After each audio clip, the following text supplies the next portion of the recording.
Assalamualaikum warahmatullahi wabarakatuh.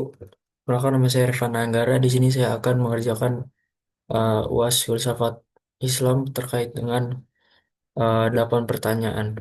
Dimulai dengan pertanyaan pertama itu uh, tentang bagaimana prinsip-prinsip demokratisasi pendidikan dapat diterapkan dalam konteks pembelajaran pendidikan agama Islam di sekolah umum. Lalu evaluasilah tantangan utama dalam penerapannya di era digital.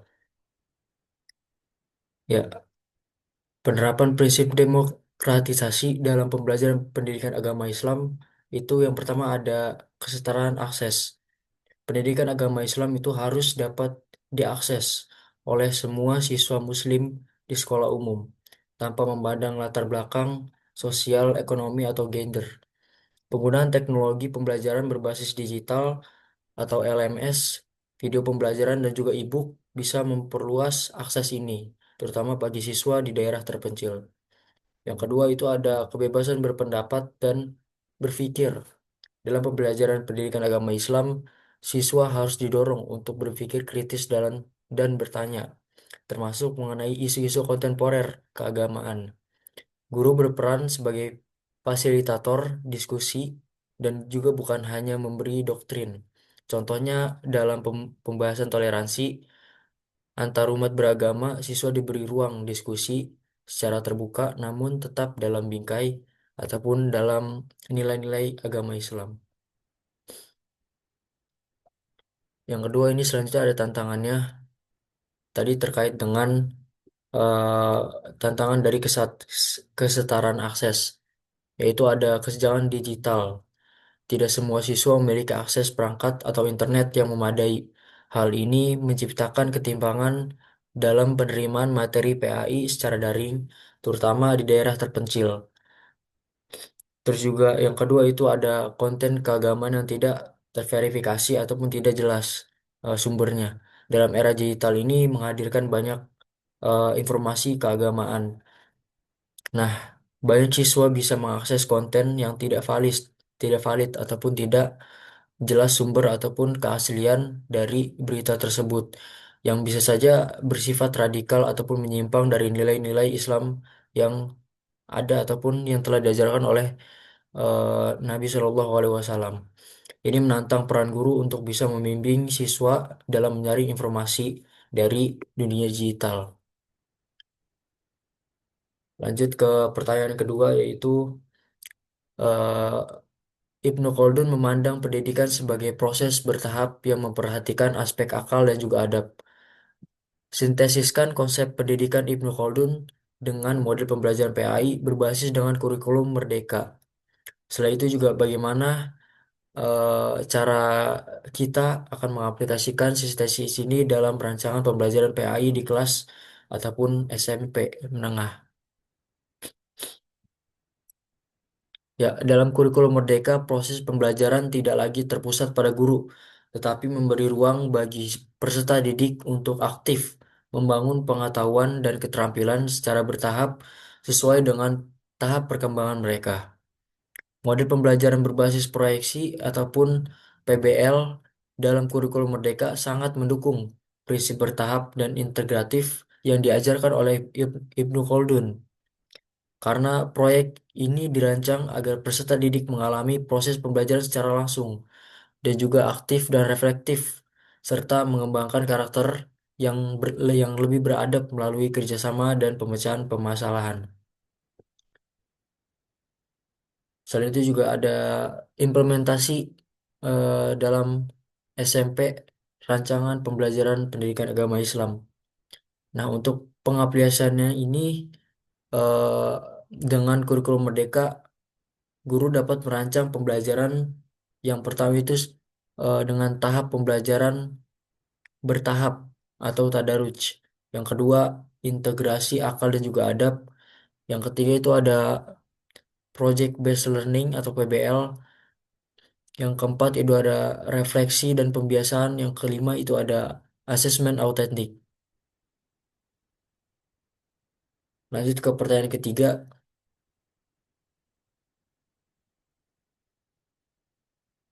terkait jawabannya itu Dalam konteks saat ini, gagasan Kiai Haji Ahmad Dahlan menjadi sangat relevan untuk menjawab tantangan dekadensi moral di kalangan pelajar.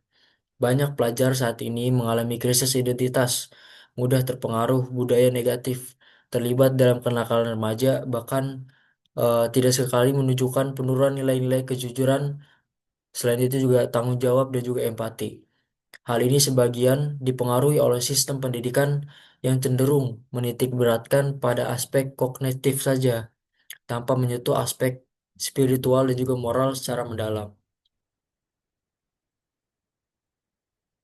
Dalam mengintegrasikan sains dan agama seperti yang diajarkan oleh Kiai Haji Ahmad Dahlan, dapat membangun kerangka berpikir ilmiah yang berlandaskan nilai-nilai ilmiah ataupun ilahiyah.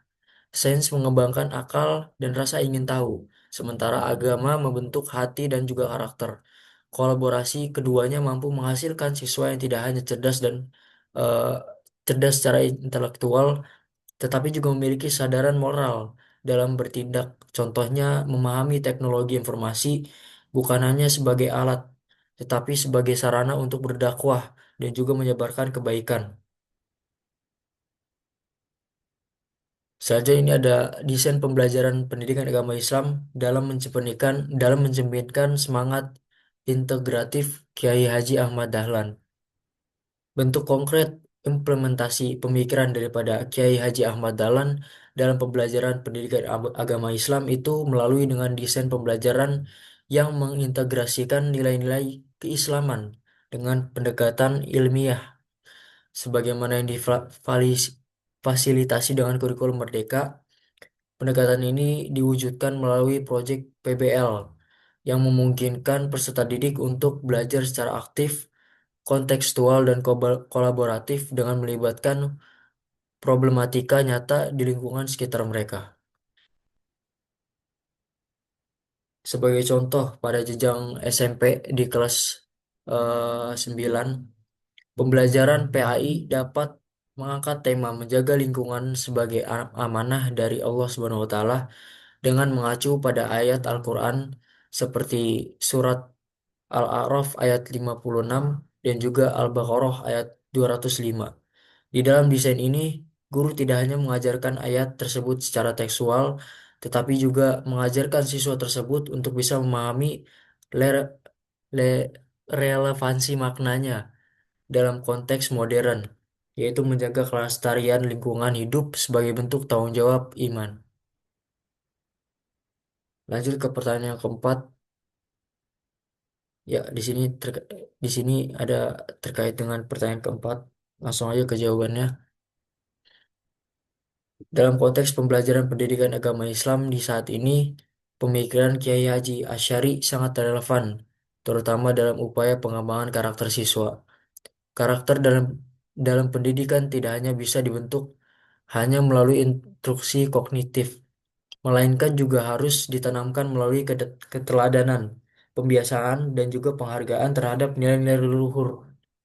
Siswa yang memiliki akhlak dan sikap tawadu kepada guru yang tidak akan tumbuh menjadi pribadi yang hormat, tetapi juga memiliki etika sosial dan rasa tanggung jawab moral yang kuat. Mereka tidak hanya sekedar cerdas, tetapi juga santun dan juga berbudi. Menghidupkan kembali ajaran Kiai Haji Asy'ari tentang pentingnya akhlak dan tawadu adalah jawaban terhadap krisis keteladanan guru di era modern. Ketika sistem pendidikan terlalu fokus pada pencapaian kognitif, PAI hadir sebagai mata pembelajaran strategis yang bisa mengembalikan ruh pendidikan sebagai proses pemanusiaan manusia dengan sikap tawadu terhadap guru bukan hanya sekedar formalitas, tetapi juga menjadi bagian dari pendidikan akhlak yang berdampak langsung pada kehidupan sosial siswa, baik di sekolah maupun di rumah, selain itu juga di masyarakat. Ya, lanjut ke pertanyaan kelima. Jawabannya itu dari sudut pandang filsafat pendidikan Islam, pemikiran Ahmad Hasan adalah bentuk reformasis yang bercorak skriptualis. Itu mengusulkan reformasi pemikiran Islam dengan cara kembali kepada nas ataupun teks bukan mengikuti tradisi ulama ataupun budaya yang telah berkembang. Ini sejalan dengan gerakan tajdid atau pembaruan yang ingin memperbarui umat Islam melalui pendidikan murni dan rasional, tetapi tetap berlandaskan dalil yang kuat. Namun, jika diukur dengan spektrum kurikulum PAI yang masa kini mengedepankan inklusi sosial, multikulturalisme, dan juga konteks lokal, pemikiran Ahmad Hasan bisa dianggap terlalu eksklusif ataupun kaku. Dengan demikian, tantangannya adalah bagaimana mengintegrasikan semangat purifikasi yang ia usung tanpa mengabadikan ataupun mengabaikan dimensi sosial budaya peserta didik. Lanjut ke pertanyaan ke-6. Jawabannya itu ada terkait dengan sintetis hubungan antara ontologi, epistemologi, dan juga aksiologi dalam filsafat pendidikan Islam. Yang pertama itu ontologi, hubungan sintetisnya itu menjelaskan siapa manusia dan untuk apa ia diciptakan. Untuk epistemologi itu menjawab bagaimana manusia memperoleh ilmu untuk menjalankan tugasnya. Dan aksiologi itu menetapkan untuk apa ilmu itu digunakan, yakni untuk membentuk insan yang beriman, berilmu, dan juga berakhlak mulia. Dengan kata lain, e- epistemologi dan juga aksiologi itu menuntun arah. Selain itu juga menentukan cara dan menetapkan nilai dan tujuan pendidikan Islam. Selanjutnya itu menyusun visi dan misi Prodi Pendidikan Agama Islam itu dilakukan berdasarkan sintetis dari ketiga pilar filsafat tersebut.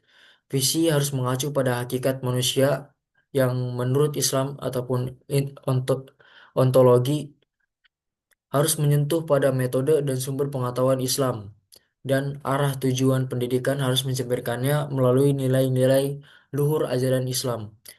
Tanpa ketiganya, pendidikan Islam berisiko kehilangan arah, baik dari sisi orientasi keilmuan maupun nilai moral spiritualnya.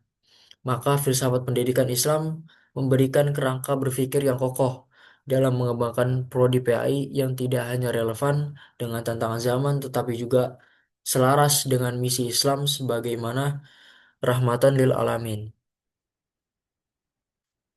Pertanyaan ketujuh, jawabannya itu konsep takdib dari Syed Nukaib atas memberikan kedalaman nilai dalam pendidikan Islam yang berfokus pada pembentukan adab sebagai landasan utama.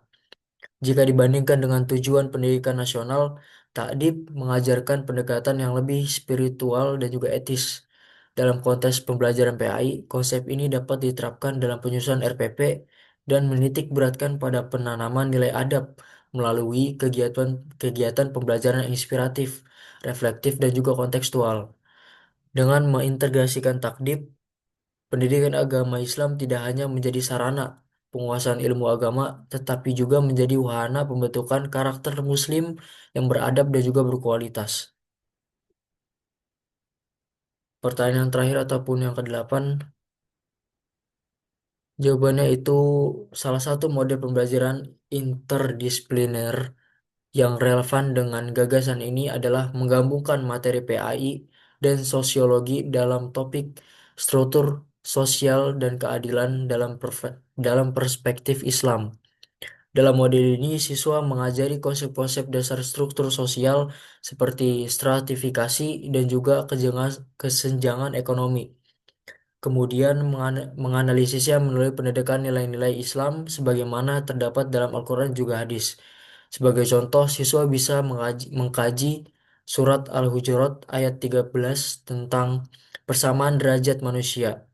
Selain itu juga hadis-hadis Nabi tentang kepedulian sosial, kemudian konsep tersebut dibandingkan dengan teori-teori sosiologi modern seperti teori konflik Karl Marx ataupun teori fungsi Emile Durkheim.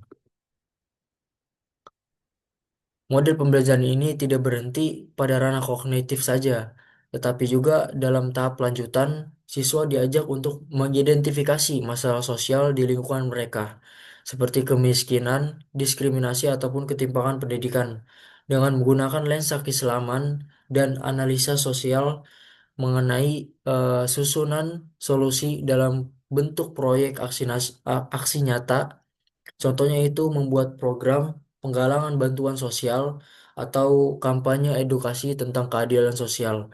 Proyek ini melatih keterampilan berpikir kritis, empati, dan juga tanggung jawab moral, sekaligus memperkuat nilai-nilai adiluhung Islam dalam kehidupan sehari-hari. Ya, mungkin itu aja jawaban terkait dari 8 pertanyaan UAS filsafat pendidikan Islam. Kurang lebih mohon maaf. Saya tutup. Wallahu muwaffiq ila aqwamit thoriq. Wassalamualaikum warahmatullahi wabarakatuh.